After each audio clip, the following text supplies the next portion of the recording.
본 방송에서 제공하는 투자 정보는 투자 판단에 대한 조언입니다. 방송에서 제공하는 주식의 가치, 가격 상승 및 가격 하락에 대해서는 방송사에서 보장하지 않습니다.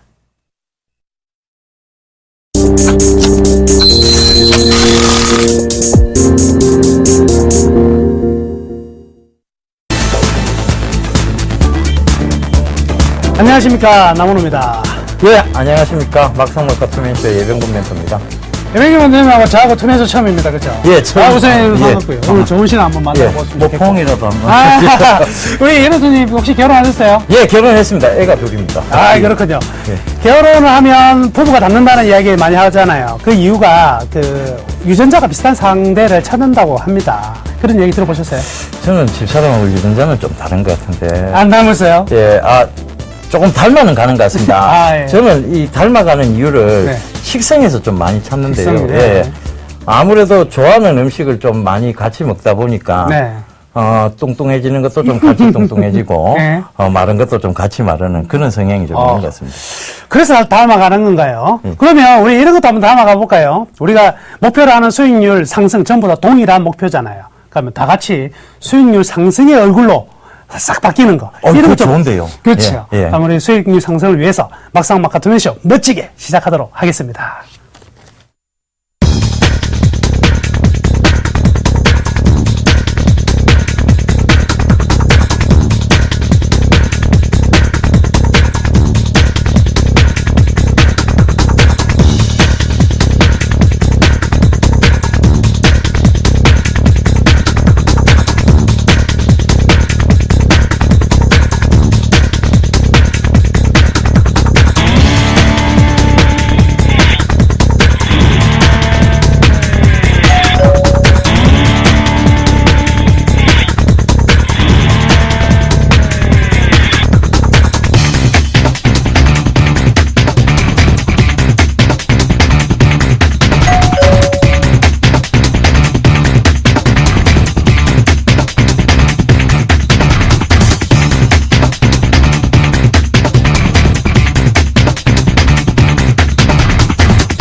먼저 오늘 장 어떻게 보셨는지 말씀 좀 나눠봐야 될 것 같습니다. 예멘토님 오늘 장 어떻게 보셨어요? 예, 난데없는 날벼락이었습니다. 예. 사실상, 외국인들이 아침부터 왜 이렇게 선물 쪽에서 매도를, 우위를 펼치고 있는지 조금 이해를 못하고 있었는데요. 장 중반쯤에 이유가 하나 나오긴 했습니다. 결과적으로 보면, 대한민국의 투자 의견을 매수 쪽에서 중립으로 강등하는 그런 기사가 좀 있었고요. 그런 것들 때문에 빠졌다라기보다는, 전체적으로 보면, 조금 다르게 좀 해석해 보자면, 지금 대한민국의 이 대형 우량주들 중에, 어닝 시즌이 다가오면서 어닝 서프라이즈 쪽보다는 어닝 쇼크 쪽에 좀 가까운 실적이 예상되고 있기 때문에 떨어졌다고 보여집니다. 그래서 난데없이 날벼락이 지금 왔고, 그래서, 전혀 생각지도 않았던, 갑작스런 1970선을 깨는 그런 모습을 보였습니다. 그래서, 지금 구간에서 그러면, 지금 이제, 여기서 더 떨어지느냐, 아니면 여기서 이제, 반등이 오느냐에 대한 부분을 조금 말씀을 나눠봐야 될 것 같습니다. 일단은, 저는 반등이 오는 쪽으로 보고 있습니다. 그런데, 지금 바로 어떤, 추세를 바로 다시 끊는 그런 모습보다는 서서히 점진적 반등으로 예상이 좀 되는데요. 너무 낙폭이 과했습니다. 우려가 너무 과했다는 얘기고, 그 다음에 시장은 드러난 악재에 대해서 이렇게 민감하지 않습니다. 사실상 지금 어닝 쇼크 쪽에 가깝다. 즉 대형주 실적이 좋지 않다는 것은 이미 드러나와 있는 악재였었고, 그것은 어느 정도 예견된, 즉 환율 문제로 봤을 때도 어느 정도 예견된 그런 부분이었죠. 그래서 저는 오늘의 급락은 조금 난데없는 날벼락의 연이냐, 그렇게 보고 있습니다. 그렇군요. 난데없는 날벼락. 이거 참 날벼락이면 금세 끝나겠죠. 예, 저도 오늘 날벼락 맞고 이렇게 출연을 저는요, 오늘 시장 이제 어떻게 봤냐면, 역시 외국인들의 투기적인 선물 매도가 어마어마했습니다. 오늘도 12,000개 아까 이제 예면도님께서 말씀해 주셨는데요. 지금 이제 외국인들이 그러면 왜 이렇게 선물을 가지고 이렇게 대량 매도를 하느냐, 이걸 좀 생각을 해봤는데요. 아무래도 지금 대부분의 이제 파생이나 이런 쪽에서는요, 유럽계 자금이 굉장히 좀 많이 있는 것 같습니다. 그래서 유럽계 자금이 성향 자체가 파생을 이용한 단기 투기적 흐름들을 항상 그 안에 띄어왔던 점을 본다면, 역시 오늘도 이런 투기적 약간 심적으로 단기 이제 이익 실현하고 다시 시장을 한번 흔들려고 하는 흐름들이 나오지 않았나, 이렇게 봐야 될 것 같고요. 그 다음에 오늘 재밌었던 것은 장 마감되었을 때 분명히 외국인들이 4,500억을 매도한 상태에서 장이 마감이 되었거든요. 그런데 이제 장 마감 공시까지 다 하고 나서요. 다 하고 나서 보니까 웬걸 오늘 매도가요. 1,000억도 안 돼요. 갑자기 순매수가 확 들어왔다. 이렇게 봐야 될 것 같습니다. 지금 미국계 자금은 앞으로도 이제 굉장히 많이 사둔 상황이기도 하고, 앞으로도 지금 펀드가 자금들이 계속 들어오고 있기 때문에 팔기 분명히 힘들고요. 유럽계 자금은 작년 10월부터 빠져나갔잖아요. 근데 22에서 유동성을 공급했으니까 이제 유럽계 자금들이 실물 경제를 타고 우리나라까지 분명히 들어올 수 있는 자리거든요. 그 자리에서 이미 들어와 있는 선물의 포지션에서 이런 투기적인 장세는요, 어찌 보면 시장을 아주 완전히 휘저어 놓은 다음에 깔끔하게 정리하고 나서 강력한 랠리를 보일 가능성도 분명히 좀 크지 않을까, 이렇게 봐야 되지 않을까요? 그래서 지금 오늘의 어떤 지수가 급락하면서 종목들이 많이 떨어졌긴 하지만, 항상 중요한 부분은요, 각 종목의 개별적인 충격이 아니라 시장 충격은요, 언제든지 좀 살아날 수 있다. 제가 이 까만 선으로 하나 꺼놨는데, 이 차트 한번 보시죠. 이 선이 지금 어떤 선이냐면 우리나라 PBR 1지점을 통과하고 있는 선입니다. 그래서 과거 우리나라가 PBR 1지점을 하회하는, 강력하게 하회했던 적이 분명히 존재를 합니다. 그런데 PBR 1지점은요, 반드시 튀어오르는 자리거든요. 그래서 PBR 1지점이 올라가고 있는 상황이기 때문에 우리나라 시가총액이 자산 가치만 보더라도 현재 가격에서 밀린다고 하더라도 걱정할 부분은 전혀 없지 않겠나. 이익은 굉장히 좀 많이 줄어들었다 하더라도 현재의 자산 가치로만 봐도 충분하다. 일단 코스닥 같은 경우에도 조금 이제 거래소 대비는 그래도 강해요. 예, 아무래도 이제 중소형주가 선물 충격을 안 받고 있기 때문에 현재 좀 강한 흐름이 나왔다. 이렇게 좀 판단할 수가 있겠네요. 저 다음 주는 어떻게 설계를 해야 될까요? 예, 방금 말씀을 굉장히 잘 해주셨는데요. 외국인들, 즉, 유럽계 자금들이 청소를 좀 하고 들어온다. 참 좋은 말씀이십니다. 그래서, 진짜, 이 유럽계 자금들을 우리가 흔히 한머니라고 부르는데, 유럽계 한머니 자금들은 들어왔다 빠져나갔다 들어왔다 빠져나갔다를 굉장히 반복적으로 많이 합니다. 그래서 시장을 흔들어 놨다가 다시 올렸다가 흔들어 놨다가 다시 올렸다가 했는데요. 이 유럽계 자금들이 이때까지 보면 큰 돈을 벌어가지는 사실 못했습니다. 너무 단기적인 투자를 했다는 부분도 있고요. 근데 이 유럽계 자금들이 선물 쪽이나 옵션 쪽, 즉 파생 상품 쪽에서는 돈을 애법 좀 벌어갔습니다. 그래서 이 파생 상품을 가지고 현물을 휘젓는 그런 현상을 자꾸 보이고 있는데요. 그래서 저는 이 유럽계 자금에 대한, 즉 한머니 성격이 강한 자금에 대해서는 우리 금융당국에서 꼭 좀 과세 조치를 하는 한국형 토빈세의 도입이 또다시 요구되어지는 그런 자리라고 좀 보여집니다. 그래서 그거는 이제 뒷얘기고요. 다음 주는 이제 대강 저희가 예상을 해본다면 전체적으로 청소가 좀 됐고 그럼 다시 들어오겠죠. 그래서 유럽계는 지금 마이너스 예금 금리 상태입니다. 그렇다는 것은 결과적으로 위험 자산으로의 이동 분명히 이루어질 것이고 그것은 아시아 이머징 마켓 국가 쪽으로의 쏠림 현상이 저는 분명히 나오리라 보여집니다. 물론 중국이 조금 더 지금 보면 매력적인 것은 사실입니다. 중국 지수가. 그렇지만 한국은 언제나 저평가 영역에 있는 분단 국가죠. 이 분단 국가 얘기를 안 할 수 없는 것이 우리가 분단 국가가 아니라면 지금의 이 글로벌 기업들이 이 정도 가치를 받지는 않습니다. 훨씬 더 높은 가치 평가를 받을 수밖에 없는 상황입니다. 그래서 그런 부분들도 꼭 좀 체크를 해보셔야 될 것 같고요. 저는 다시금 재상승을 이어간다는데 무리가 없는 그런 시장이라 보여집니다. 물론 급격한 상승보다는 점진적 상승을 좀 말씀드리고 싶습니다. 그러시군요. 종합적인 의견 다음 주 전망 역시 동일합니다. 저도 시장은 간다에 한 표를 던지고 싶은데요. 일단 우선 유럽계 자금의 유입이 가능성이 높다 이렇게 계속 얘기를 하고 있는데요. 유럽계 자금들이 과거의 선례를 봤을 때 우리나라 종목들 어떤 종목들을 샀는지를 우리 좀 판단해 볼 필요가 있을 것 같습니다. 유럽계 자금은요.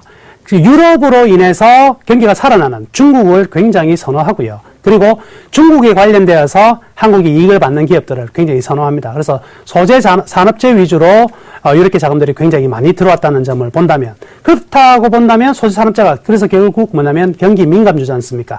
경기 민감주 단타 이런 식으로 엮어가는 흐름들일 것 같으니까 향후 이제 유럽 자금이 들어온다면 소재 산업재 쪽 위주로 강력하게 좀 들어올리지 않을까 이렇게 봐도 될 것 같고요.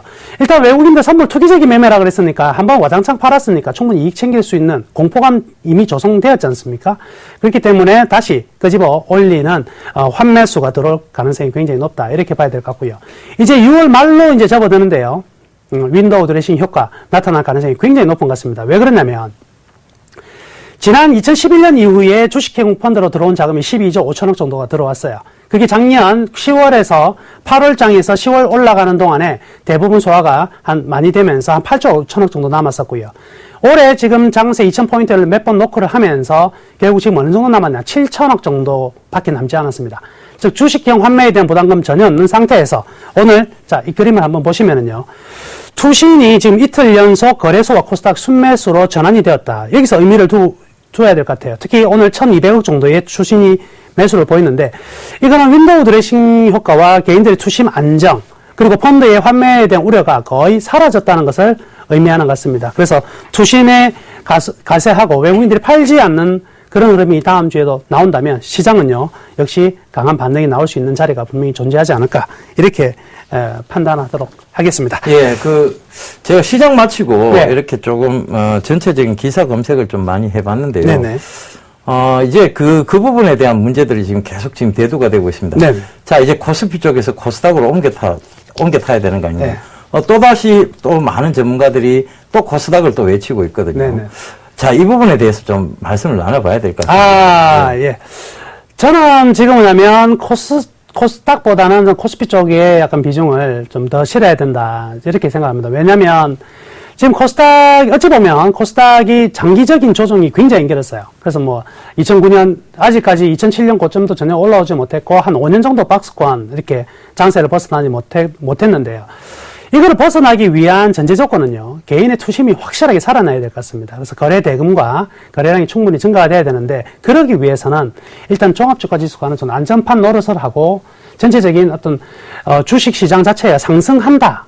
그래서 저평가 다음에 성장성, 이런 식으로 좀 노크가 될 가능성이 많으니까, 아무래도 시장의 어떤 키워드는요, 거래소가 어느 정도 안정을 찾아줘야지만 코스닥이 더 힘차게 달려가지 않을까. 그래서 거래소는 어떤 다지고 안정성이 있다면, 코스닥은요, 이 안정성이 확보가 된다면 성장성을 가지고 굉장히 많이 상승할 수는 있는데 지금은 약간 밸류에이션 문제와 그리고 소급적인 문제 이런 부분들은 조금 좀 풀어야 될 과제가 아닌가 저는 이렇게 생각합니다. 예멘토님은 어떻게 생각하세요? 저는 조금 좀 다른 생각을 가지고 있습니다. 일단은 갇혀 있었던 기간도 더 깁니다. 네, 코스닥 그렇죠. 쪽이. 확실히 그러다 보니까 분출도 코스닥 쪽에서 먼저 나와야 된다고 보고 있고 원래 오래 갇혀 있던 놈이 더 답답한 법입니다. 그러니까 그런 부분도 좀 참고를 해보셔야 될 것 같고요. 지금 실적적인 측면으로 본다면 거래소 종목군들보다는 아무래도 코스닥 종목군들의 실적 좋은 부분들이 많습니다. 근데 이 움직임 자체가 조금 달라요. 거래소 쪽은 전체적으로 지수와 같이 연동돼서 움직인다라고 본다면 코스닥은 철저하게 개별적 움직임이 강합니다. 그러니까 코스닥 지수가 올라가도 떨어지는 종목, 이 떨어지는 종목과 즉 종목 차별화 현상이 뚜렷하다는 것이죠. 그래서 코스닥 쪽에서는 철저히 실적과 성장성 위주로 여러분들께서 종목을 선정을 하셔야 된다는 것도 좀 말씀드리고요. 저는 이 아우가 먼저 가갖고, 형이 잘 걸어올 수 있도록 길을 먼저 닦아놔야 코스피의 길이 열린다라고 보고 있는 입장입니다. 네, 코스닥은 좀 이제 가장 크게 문제 풀어야 될 게 이제 신용 잔고 비율이 워낙에 이제 높다는 거고. 예. 결국 저는 코스닥 시장이 간다기보다는 코스닥의 종목 선정이 잘 되면 정말 롱런할 종목을 지금 절비하게 했다. 그래서 코스닥은 시장으로 보기보다는 철저히 종목적으로 확실히 봐야 되지 않을까. 코스피는 시장이지만 코스닥은 종목 선택 능력이 무엇보다도 수익 달성에 굉장히 중요한 부분 아닙니까? 예멘토님 같이 좋은 종목들, 팡팡 가는 종목들, 이런 종목들 여러분들이 관심 있게 보시면. 역시 나무노 멘토님께서 예리하십니다. 감사합니다. 예. 자, 이렇게요, 오늘장, 한번 내일, 그리고 다음 주까지 정리해봤는데요. 오늘장, 신나게 들었다 놨다. 우리의 마음을 졸이게 했던 종목들, 한 종목씩 살펴보도록 하겠습니다. 자, 첫 번째 종목은요, LG생활건강입니다. LG생활건강. 최근에 엄청나게 급락을 했다가 다시 오늘 조금 반등을 좀 나오나 싶었는데요. 반등이 또 실패를 하고요. 다시 밀렸습니다. LG생활건강. 왜 이랬죠? 일단은 그 CEO 쪽의 매도가 불확실성을 좀 키웠는 것 같고요. 그런 부분들이 투심을 급격하게 좀 떨어뜨린 것 같습니다. 차트 잠깐 보겠는데요.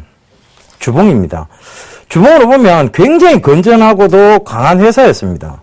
그런데 이렇게 중장기적 성장성을 가지고 있다가 추세를 꺾기 시작한 부분, 이런 부분들이 예각이 만들어지고 둔각을 만들죠. 이 둔각이 만들 때 이미 제가 차트를 보면서 늘 말씀드리는 얘기가 있습니다.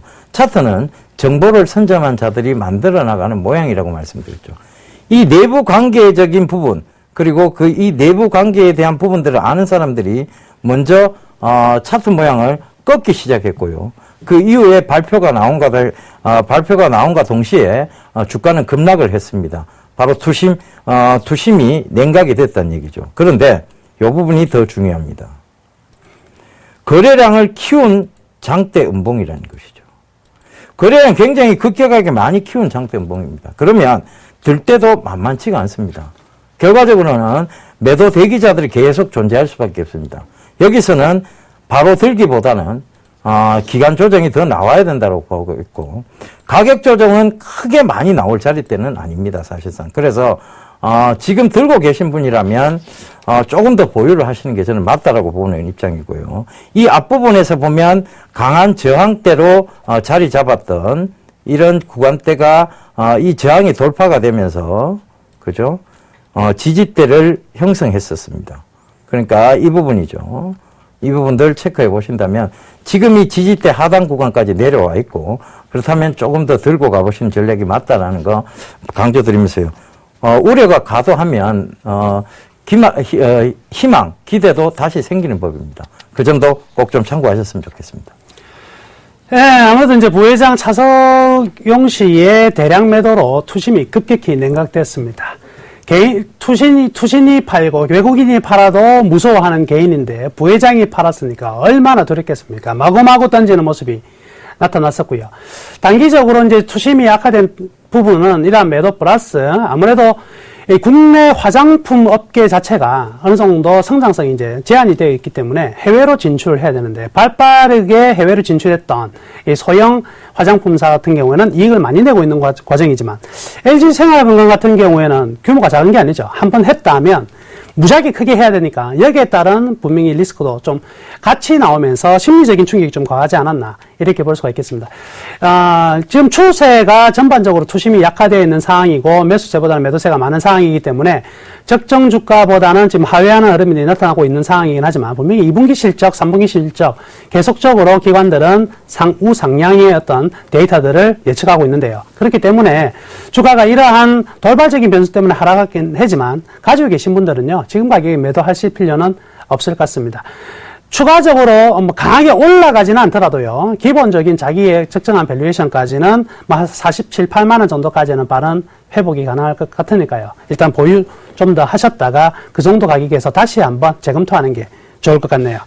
자, 다음 종목은요, 어떤 종목이냐면 바로 이 종목입니다. 썬데이 토즈입니다. 썬데이 토즈. 이야, 정말 대단한 시세가 났었는데요. 그러다가 지금 최근에 좀 조정을 받고 있는 상황인데 썬데이 토즈 다시 이번 주에는 또 강세를 보였어요. 예. 어떻게 보십니까? 이게 이만큼 올라가도 되나 싶습니다. 네. 일단은, 좀 올라가는 것에 대한 의구심, 그러니까 불확실성, 그리고 자꾸 의문이 제기되는 종목인데요. 사실 투자주의 환기 종목입니다. 이 환기 종목이라는 것이, 좀 위험하다라고 좀 생각도 들고 있고요. 개인 투자자분들이 쉽게 따라붙었다가는 좀 손실을 키울 수도 있다는 생각도 듭니다. 그래서 조금 위험성을 좀 먼저 좀 말씀을 드리고 싶습니다. 그 점 좀 얘기 드리고 싶고 지금 애니팡2가 강세이긴 합니다. 그리고 지금 애니팡2 혹시 게임 해보셨습니까? 네, 저 뭐 해봤습니다. 예, 이 애니팡1하고 애니팡2를 제가 잠깐 비교하면서 이렇게 게임을 좀 해봤는데요.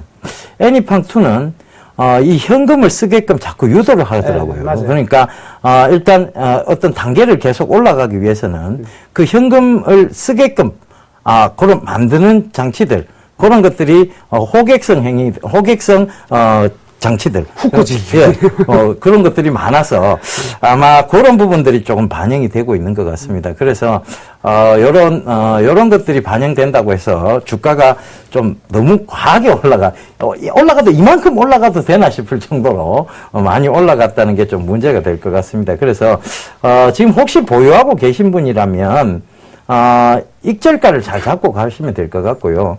아직 손실 구간 중이신 분이라면, 손절가를 좀 명확히 하고 가셨으면 좋겠어요. 그래서, 이 손절가 조금 명확해 보입니다. 지금, 만약에 다시 한번 22평선 이 밑을 깨고 내려온다면, 또다시 위험 구간에 들어갑니다. 그래서, 13,600원대를 손절가로 좀 잡아 놓으시고 대응하셨으면 좋겠고요. 수익 중이신 분들은 익절가를 조금 만약에 강하게 올라온다면 익절가를 좀 높여가는 전략, 그래서 좀 안전한 매매 전략 쓰셨으면 좋겠고, 지금 만약에 혹시라도 지금이라도 썬데이 토즈에 관심을 갖고 계신 분이라면 관심을 꺼주셨으면 좋겠습니다.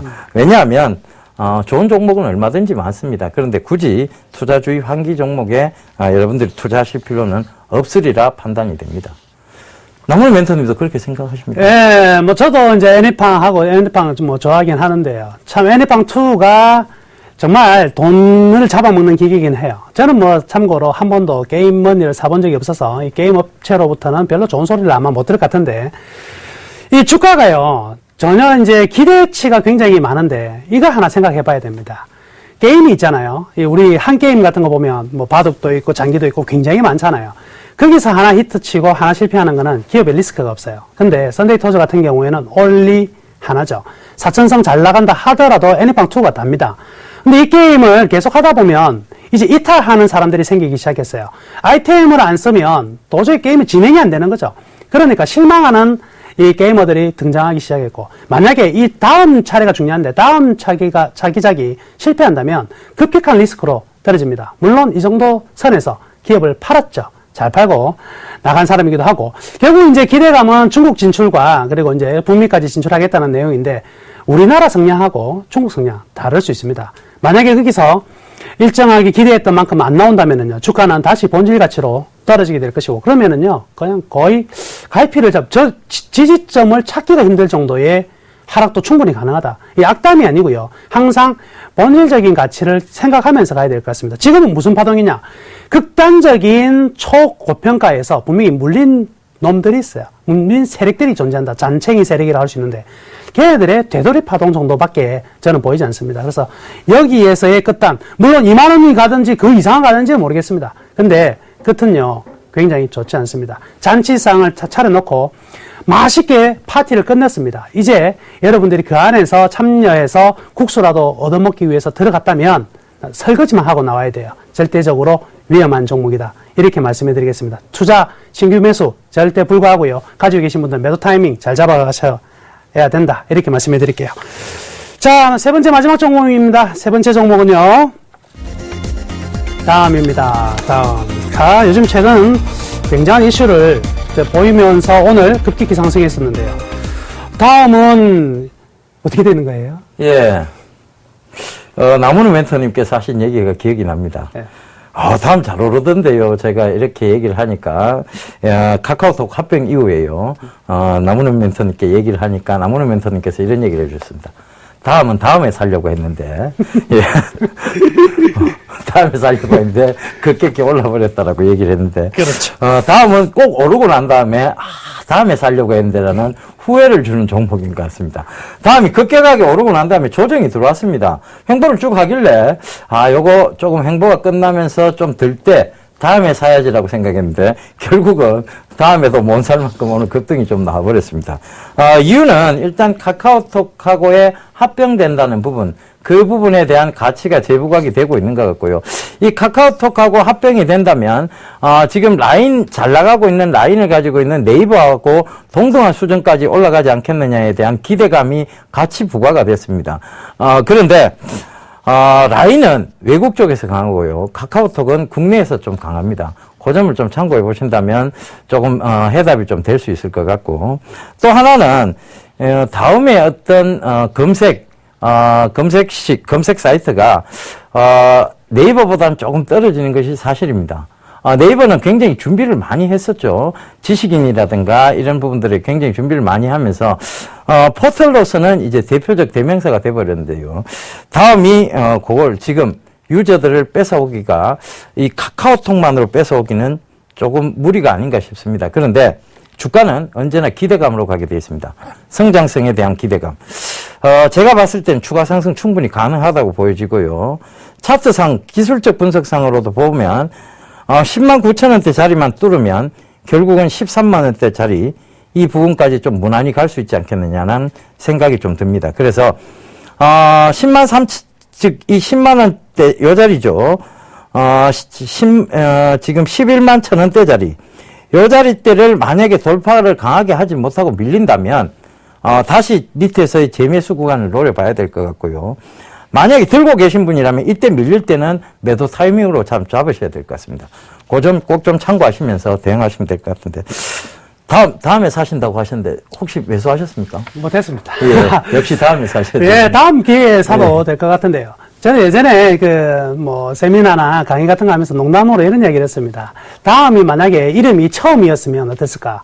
왜냐면 야후 다음에 다음이었고 이제는 네이버 다음에 다음이거든요. 근데 우리 소주에서 처음 이런 거 있잖아요, 그죠? 그래서 굉장히 잘 팔렸는데 이것도 좀 중요하지 않을까? 좀 예담이고요. 일단 다음에 상승세는 이 카카오톡입니다, 그죠? 근데 카카오톡의 가치가 4조 정도는 되거든요. 그럼 둘이 합병해가지고 10월달에 다시 등장하게 되면 시가총액이 4조 한 5천억 정도 가까이 육박할 가능성이 많아요. 그러면은요 어떻게 되냐면 셀트리온하고의 격차가 굉장히 작죠. 그러면 둘 중에 누구를 선택할 것이냐? 저는 대부분의 경우가 다음을 선택할 것 같습니다. 그러면 코스닥 대장주로 올라서게 되고요. 그럼 대장주의 프리미엄이 없느냐? 굉장합니다. 대장주의 프리미엄은요, 이제 모든 펀드에서 이 종목을 가지고 일정 비율을 가지고 있어야 되는 이런 가치가 부여되기 때문에 거기에 대한 또 시너지, 전반적인 시가총액 1위로서의 시너지도 분명히 존재를 하고요. 이제 문제는 아까 염현통님께서 말씀하셨다시피 해외인데 국내 시장은 이제 포화 상태가 됐죠. 카카오톡을 1인당 2개씩, 3개씩 쓸 이유는 없을 것이고요. 해외로 나가야 되는데 일단 왓츠앱이라든지 중국의 위챗 그리고 라인이 선점하고 있는 시장을 어느 정도 이제 공략해 나가느냐 여기에 대해서는 아직 물음표이긴 합니다. 그런데 이 다음에 이 카카오톡 합병 전 현재 다음에 가치로 봤을 때 적정 주가가 한 8만 4천 원 정도 나오더라고요. 그런데 합병 이후 합병은 굉장히 좀 싸게 한 거거든요. 그 가치를 고려해 보니까 10만 원 정도가 현 시점에 적정가로 나옵니다. 그러면 오늘 가격이 10만 원 정도거든요. 쉽게 가격이 밀릴 것 같지는 않고요. 향후에 이제 11만 5천 원 정도까지의 가치 평가는 나올 것 같은데 이거 하나 말씀해 드리겠습니다. 혹시 다음을 가지고 계신 분들은요, 다음에 주총일 열리게 됩니다. 그죠? 분할 합병할 때 주총 열리기 전에 여러분들한테 의사통지가 오면 무조건 반대입니다. 아시겠습니까? 무조건 반대예요. 왜냐면 반대한다고 해서 이게 합병이 안 되는 건 아니고요. 반대를 했을 때 여러분들이 얻을 수 있는 권리가 하나 생깁니다. 그게 바로 주식 매수 청구권인데 주식 매수 청구권을 확보를 하게 되면 주가의 최저 방어선은 여러분들이 가져갈 수가 있어요. 그러니까 일단 의사표시가 오면 무조건 반대. 나중에 반대했는데 주식 매수 청구권이라는 것은 권리거든요. 권리. 여러분들 행사 안 해도 되는 겁니다. 안 하고 시장에 팔아도 돼요. 가격이 올라가면 그 가격에 팔고 가격이 떨어지면 주식 매수 청구권 가격에 여러분들이 요청하시면 되겠네요. 그래서 다음 같은 경우에도요. 충분히 상승 가능한 자리가 분명히 저는 있다. 저도 동일하게 생각하고 있습니다. 예, 정말 좋은 얘기 오늘 해주셨습니다. 주식 매수 청구권. 여러분들이 아마 잘 이해를 못 하셔서 그런 부분일 텐데요. 자, 다음을 보유하고 계신 분들은 진짜 피가 되는 얘기가 되겠죠. 자, 너무, 그 좋은 부분 짚어주셨는데, 혹시, 네.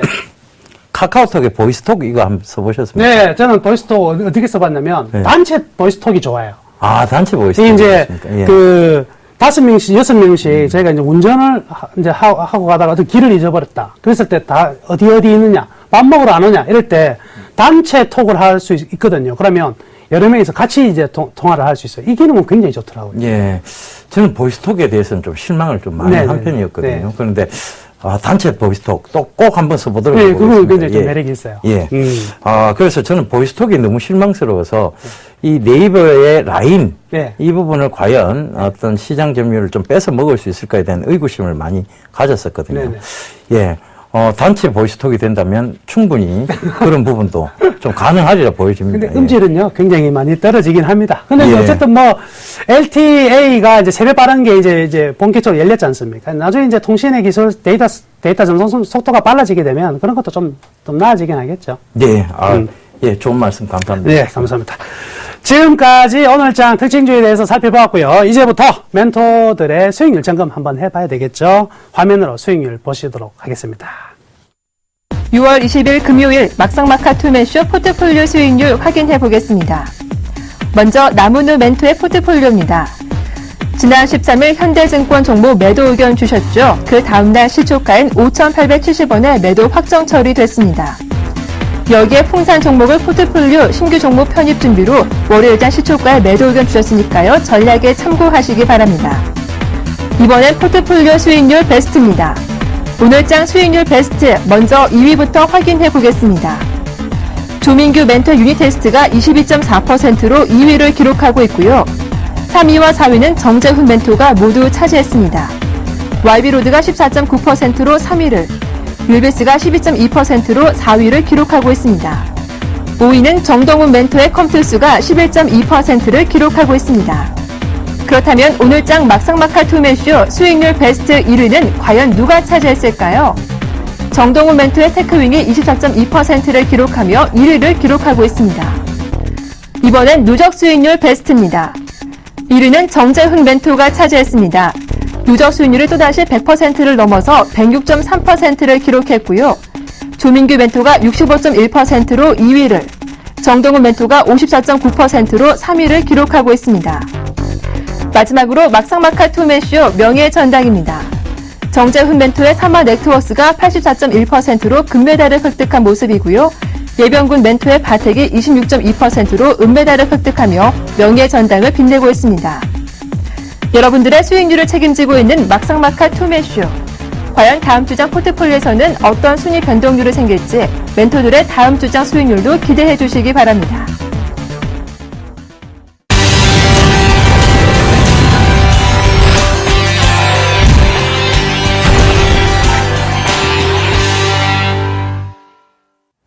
예, 제가 오늘 또 갑작스런 출연으로 인해서, 오늘은 종목보다는, 지금 들고 있는 포트폴리오에 대한 점검을 좀 해드리면서 간략하게 좀 AS를 좀 해드리도록 하겠습니다. 자, 동성홀딩스부터 조금 해볼게요. NI스틸은, 지금 수익률을 계속 이어갈 것이기 때문에 일단은 제껴놓고 동성홀딩스부터 해드리겠는데요. 동성홀딩스를 처음에 추천드렸을 때, 매력 포인트를 가장 크게 잡아드렸던 것이, 자, 나쁜 자식이 없다. 즉, 자회사들의 실적이 모두 좋다는 점에서 말씀을 드렸습니다. 그래서 그런 부분들을 참고해 보신다면 이 동성홀딩스는 여러분들이 지속적으로 좀 들고 가셔야 된다. 왜? 자회사들의 실적이 지금 이제 또 어닝 시즌입니다. 이 어닝 시즌에서 어닝 서프라이즈 쪽에 가깝습니다. 그렇다는 것은 결과적으로 동성홀딩스의 주가에 도움이 될 것이고, 자, 자회사들의 실적이 조금 기대치에 못 미친다 할지라도 동성홀딩스는 지주회사로서의 안정성을 또 가지고 있다는 점도 체크를 해보셔야 될 것 같습니다. 그래서 이 동성홀딩스 차트 보면서 지금 빠르게 다시 한번 좀 짚어드리도록 하겠습니다. 자, 차트 동성홀딩스를 좀 말씀드리도록 하겠습니다. 자, 이 동성홀딩스의 주가가 지금, 보여지는데요.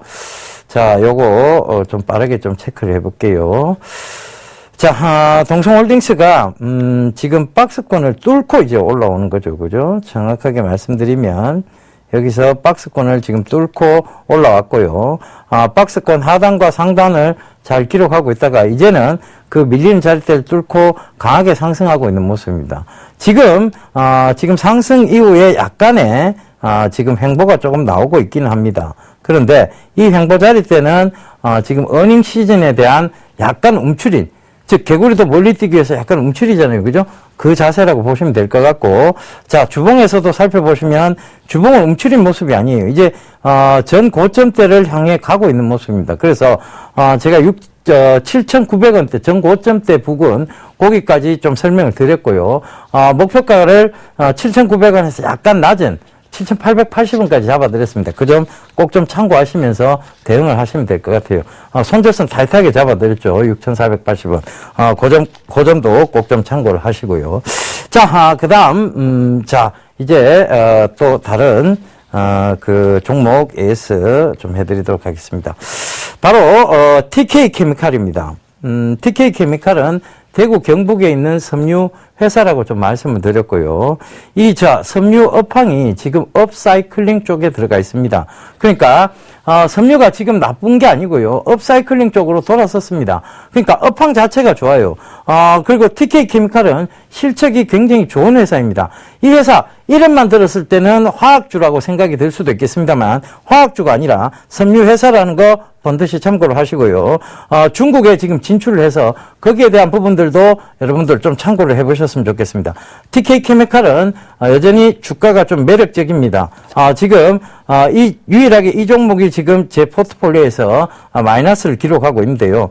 큰 폭의 마이너스 아닙니다. 그러니까 여러분들 들고 가시면서 자, 수익 크게 누리실 수 있다는 것도 참고를 해보시고요. 차트 보면서 AS 또 짧게 해드리도록 하겠습니다. TK 케미칼. 자, TK 케미칼은요, 지금 상승 가닥 속에서의, 이 조우하지 않아야 될 구간, 즉, 주봉을 지금 보시게 되면, 이 조우하는 구간들, 이게 뭐냐면, 강한 12평입니다. 이 12평과 조우하는 순간 강한 리바운딩들이 나왔었죠. 그죠? 그래서 주가의 연속성 속도 이론을 본다면, 지금, 저점은 높여나가고, 고점도 높여나가는 이런 바이앤 밸런싱이 가능하게 보이는 그런 종목입니다. 결과적으로는 중장기적 성장성을 갖추고 있다는 얘기예요. 그러면 계속 밑에 구간에서는 매수 관점, 즉 위에 구간에서는 분할 매도 관점, 다시 밑에 구간을 했을 때는 분할 매수 관점, 이렇게 바이 앤 밸런싱이 가능하다는 것도 좀 힌트로 좀 드리도록 하겠습니다. 그러니까 주가 오늘 주식시장 별로 좋지 않았는데도 불구하고 이 TK 케미칼은 오히려 조금 소폭이나마 상승했다는 것도 여러분들 참고해 보신다면 시장 대비 강한 종목이라는 것도 참고가 충분히 되시리라 생각이 듭니다. 자, 그 다음 또 다른 종목 AS를 좀 해드릴게요. SL입니다. 이 한국큐빅은 제가 좀 넘길게요. 한국큐빅은 지금 제일 수익이 잘 나오고 있어서 굳이 설명을 안 드려도 될 것 같습니다. 그래서 SL을 좀 짚어드리도록 하겠는데요. 이 SL은 자동차 부품 회사라고 얘기를 드렸습니다. 그죠? 지금 완성차 쪽이 더 좋으냐, 그 다음에 부품주 쪽이 더 좋으냐라고 딱 대놓고 물으신다면 부품주 쪽이 낫다라고 말씀드리겠습니다. 완성차 쪽은요, 지금 환율 문제 때문에 실적에 대한 우려가 조금 겹쳤어요. 그죠? 그런데 이 SL은 지금 실적의 우려가 아니라 어닝 서프라이즈 쪽에 가깝습니다. 그래서 이 어닝 서프라이즈가 된다면 결국은 동사의 주가의 긍정적인 역할이 될 것이고요. 차트 보면서 빠르게 다시 한번 좀 설명을 드리도록 하겠습니다. SL. 자, 이름도 좋죠. 그죠? SL. 그죠? SL. 이름도 좋습니다. 이름 좋고! 자, 요거 보시게 되면 일단은 지금 주가가 연속성 속도 이론을 띠면서 계속 지속적으로 움직이고 있다는 겁니다. 지속적으로 상승을 하고 있다는 것이고, 자, 전 고점대 영역이 23,000원대인데요. 이건 충분히 뚫어내리라 보여집니다. 그래서 주봉을 조금 확대해 보자면 33,000원대까지 충분히 올라올 수 있는 종목이다. 그 점에서 참고해 보신다면 지금 중장기적 관점에서 매수 타이밍을 해놓고 꾹 기다리고만 계시면 충분히 33,000원대, 29,000원대, 33,000원대까지 돌파해 나갈 수 있는 종목이다라는 거 말씀드리도록 하겠습니다. SL은요, 실적도 좋고, 그 다음에 지금 모멘텀도 충분히 부과가 돼 있습니다. 그러니까 그 점도 꼭 좀 참고를 하시고요. 이 SL이라는 회사가 대구에 있어요. 예전에 기업 탐방을 한번 갔다 왔었는데, 굉장히 CEO분의 마인드도 좋습니다. 그리고 이 SL 회사가 그 기업 윤리적인 측면에서도 굉장히 건전한 회사라는 거 다시 한번 강조드리면서 중장기적 투자 관점 권해드리도록 하겠습니다. 자, 제가 오늘 좀 빠르게 AS를 좀 진행을 했는데요. 저는 이만 물러가고요. 우리 남은호 멘토님 히든카드 기대해 보도록 하겠습니다.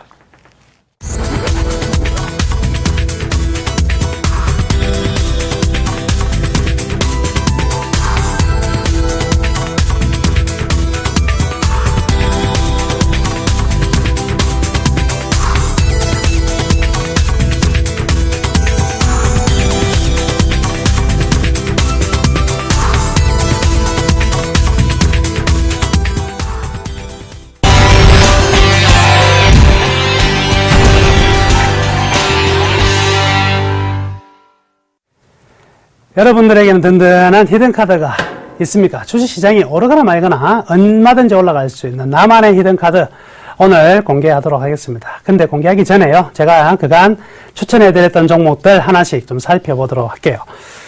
현대증권은요, 지난주에 매도 의견 냈습니다. 마이너스 6.8%. 그나마 조금 이번 주에 너무 더 안 좋았어요. 그렇죠? 일단 매도 손절을 끊어두고 다시 또 새로운 종목으로 교체하도록 하겠습니다. 그리고 상용차, 삼성엔지니어링, 강보합선이고요. 그다음 대한항공, 풍산, 약보합선입니다. 그리고 CJ 대한통운이 한 3%. 풍산은요, 마이너스 약보합인데요. 일단 신규 종목 교체 관계로 다음 주에 시초가 일단 매도하겠습니다. 그러면 다음 주 월요일날 장이 좀 좋을 것 같으니까요. 일단 손해보지 않는 범위 내에서 충분히 나올 수 있을 것 같습니다. 자, 그러면 한 종목씩 좀 살펴보도록 할게요. 우선 현대증권은 말씀해 드렸었고요. 자, 쌍용차 이야기를 하겠습니다. 굉장히 급등했다가 지금 여러 가지 돌발 변수들이 출현을 했죠. 하나는 뭐냐면 보호예수 물량, 그죠? 마인드라의 보호예수 물량 문제가 나오면서 급격한 투매가 나왔습니다. 그런데요, 그때도 계속 말씀해 드렸지만 마인드라는 지금 쌍용차를 더 못 사서 안달인 거지 쌍용차를 팔 이유는 전혀 없습니다. 그러다 시장이 또 추락하니까 동반적으로 떨어졌는데요. 분명한 사실은요, 1분기보다 2분기 레저, SUV 차량 판매 대수는 가장 많이 늘어나고 있는 시점이고요. 신차 체험한 효과 같은 경우도 분명히 나타나는 시점이거든요. 2분기 실적은요, 분명히 어닝 서프라이즈입니다. 그런데 주가는요, 거의 우리 매수 가격까지 왔으니까 이제는 다시 한번 노릴 타이밍이다. 현금을 가지고 있다면 역시 쌍용차 포트에 안 가지고 계신다면 쌍용차는 넣어야 될 자리다. 이렇게 말씀해 드릴게요. 결국 개인들의 이러한 투심 악화, 이런 투매들이 나올 때 펀더멘탈을 기반으로 한 투자자들은요, 이런 거를 즐깁니다. 즐기면서 더욱더 많이 모아가고 결국 이 가치가 결국 어떻게 주가의 수익률로 나온다. 그렇기 때문에 그걸 꼭 확인하실 수 있는 종목이니까 지속적으로 보유하시기를 바라겠습니다. 자, 그리고 삼성 엔지니어링입니다. 역시 이번 시장 충격을 좀 받죠. 대형주들은 뭐 시장을 완전히 벗어나서 가기는 좀 쉽지는 않습니다. 시장 충격을 받았는 데 비해서 그래도 굉장히 탄탄합니다. 삼성의 지배구조 개편, 이제 남은 것이 있다면 삼성정밀화학, 그리고 삼성 엔지니어링, 그리고 삼성중공업 세 개일 것인데요. 결국 이제 삼성 엔지니어링의 어떤 향후 어떤 흐름들이 나올 건지 보다는요, 지금 플랜트 쪽에서는 이제는 분명히 바닥을 치고 돌아가는 거 2분기 연속 흑자를 통해서 확인했었죠. 이제는 살아나는 구간에서 주가가 아직까지 강하지 못한 이유는 이제 회복이라는 거죠. 회복에서 성장으로 가는 단계, 얼마든지 주가 이런 주식은 가지고 보유해 볼 만하다. 계속 보유하시기를 바라겠습니다. 자, 대한항공요. 대한항공은 지금 이제 지원 문제, 그룹사 지원 문제 가지고 조금 불협화음 좀 있었죠. 그런데 그런 부분들을 떠나가지고 이 자체 밸류로 봐야 된다는 겁니다. 물론, 일본 여객 수요는 굉장히 많이 줄었어요. 그렇지만 중국이 채워주고 있는 모습이고, 무엇보다도요, 유럽 관련해가지고 이 실물 경기 회복이 난다면 화물 물동량이 급속도로 늘어난다는 것이죠. 바로 화물이 여객을 채워주고 있는 상황이고 이러한 부분에 대한 실적 기대치 2분기 연속될 것입니다. 그래서 대한항공도 어제 오늘 같은 경우도 굉장히 탄탄한 모습이 나왔죠. 더 이상 주가가 떨어질 수 없는 가치적 가격이다. 이렇게 판단하시면 되겠네요. 이제 힘찬 비상 한번 기다려 보시면 될 것 같고요. 풍산도 좋은 종목입니다. 말씀해드렸지만 그냥 어저께 굉장히 좋았고 오늘 살짝 조정받긴 했지만 추가적인 상승은 충분히 가능합니다. 그래서 계속해서 우리 안전한 이 방위산업체, 그렇죠? 이런 부분들 그리고 구리 관련된 이익의 증가 이런 부분들 분명히 나올 것인데 일단 신규 종목 편입 관계로 매도하는 것이니까요. 나는 이 종목을 가지고 조금 더 기다리겠다. 새로운 종목을 사기보다는 조금 더 기다려보겠다. 이런 생각 가지고 계신 분들 있다면 좋습니다. 기다리세요. 충분히 그 적정한 가격, 제가 제시해드린 가격까지는 무난합니다. 목표가가 31,000원이니까요. 31,000원까지는 향후 3개월 내에 충분히 도달하지 않을까. 이런 예측을 해보니까요. 계속 보유하시기를 바라겠습니다. 자, 그리고 CJ 대한통운인데요. 주가 흐름도 굉장히 좋고요. 지금 주가 흐름도 굉장히 좋고 최근에 좀 재밌는 게 이번 일주일 동안요. 장 초반에 계속 떨어졌는데 장 막판만 되면 올려요. 굉장히 좀 특이한 흐름들이 나타나고 있는데 그러다 보니까 뭐 차트에서 이게 꼬리가 길게 들어서는 이런 모습이 나오고 있습니다. 근데 거래량이 일정 부분 거래량도 유지가 되고 있거든요. 이 말은요. 소위 말해서 이제 나 신고가로 가도 되나 안 되나 물어보는 것 같습니다. 노크를 계속 하고 있다 이렇게 봐야 되겠죠. 그러니까 최고가가 지금 3월 13일에 형성된 122,2,500원인데 이 가격은요. 저는 다음 주에 돌파할 것 같습니다. 다음 주 새롭게 돌파가 된다면 이제 가치평가를 새롭게 해야 되거든요. 이제 안전한 회복에서 성장주로의 길로 가야 된다. 이렇게 볼 수가 있으니까 CJ 대한통운의 어떤 상승은 충분히 기대가 된다. 이렇게 말씀해 드릴게요. 자, 여기까지 종목 진단해 봤고요. 이제부터 히든카드 키워드 공개하도록 하겠습니다. 자, 첫 번째 키워드입니다. 히든카드. 첫 번째 키워드는요, 중간 배당입니다. 6월달이니까. 자, 두 번째 키워드입니다. 자회사 신고가가 있고요. 세 번째 키워드, 통신입니다. 통신. 자, 이제 어떤 종목인지 혹시 아시겠죠? 첫 번째 중간 배당 6월입니다. 6월이면 중간 배당하는 기업들이 있죠. 해마다 1,000원씩, 그리고 연말에 8,500원. 배당 수익률, 시가 배당률 4%를 기록하고 있는 기업입니다. 배당, 이번에도 역시 배당은 충분히 나올 것으로 기대가 되네요. 자회사 신고가가 있는데요. 자회사가 좀 덩치가 커요. 덩치 큰 놈이 자회사인데, 이 자회사가요, 이야, 끝도 없이 잘 가고 있습니다. 그쵸? 예측을 완전히 개인들이 한때는 제일 사랑했지만, 지금은 굉장히 많이 빠져나왔는데, 주가는 신고가가 나고 있네요. 그렇다면, 자회사 신고가는 곧 이익 측면으로 배당, 안에 스며들죠. 세 번째, 통신입니다. 통신하면, 뭐, 몇 사 안 되는데요. 통신, 자회사를 거느리고 있는 것 중에 자회사가 신고가 나오는 통신. 어느 회사일까요? 자, 무슨 회사입니까? 네. SK텔레콤입니다. SK텔레콤. 통신주하고는 제가 좀 인연이 있는 것 같은데요. 작년에는 LGU 플러스, 올해는 이제 SK텔레콤을 가져와 봤습니다. 자, SK텔레콤 실적 그래프 한번 보시면은요. 이렇게 매출액이 잔잔히 올라가는 종목도 참 드물어요. 주는 것도 없고, 올라가는 것도 없고.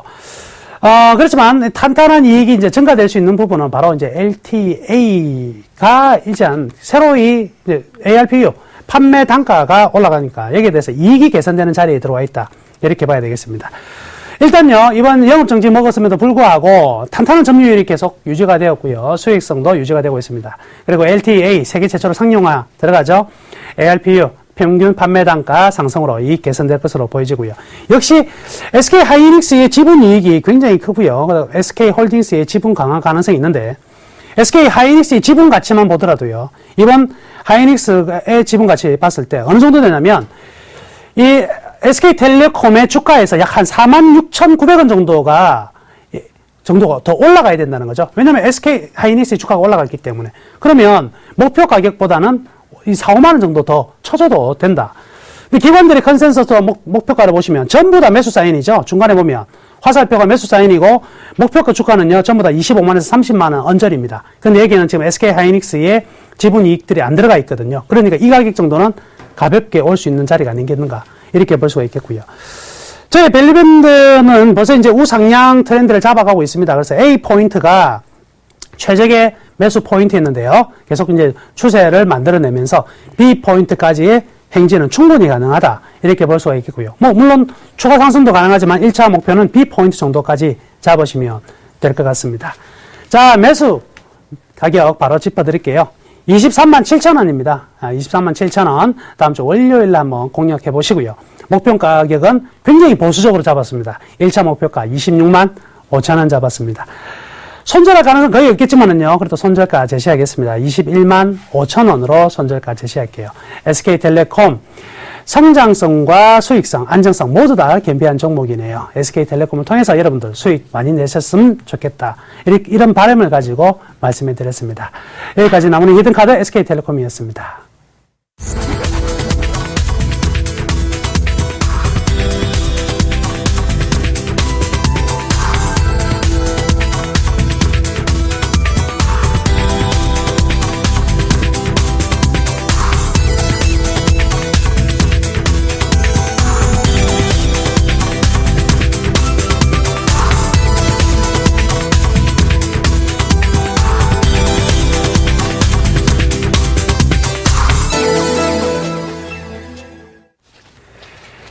자, 오늘 하루 예병문 멘토님하고 같이 해서 너무나 재밌었는데요.